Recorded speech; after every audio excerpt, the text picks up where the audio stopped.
નમસ્કાર મિત્રો, હું છું પત્રકાર મેહુલ વેંજિયા। મિત્રો, આ કેનાલ છે પાડણ ગામની।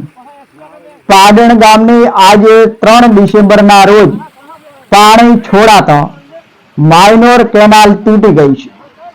આ તૂટવાનું કારણ પાડણ ગામની કેનાલનું સફાઈ કામકાજ થયું નથી કે પાડણ ગામની કેનાલનું રિપેરિંગ કામકાજ પણ થયું નથી।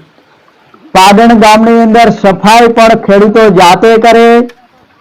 પાડણ ગામની કેનાલ તૂટે તો રિપેરિંગ કામકાજ પણ ખેડૂતો જાતે કરે।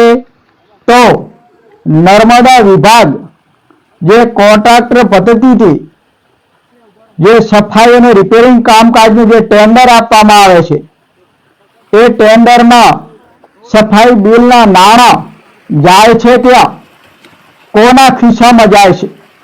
મિત્રો, જવાબદાર અધિકારી આનો જવાબ આપે।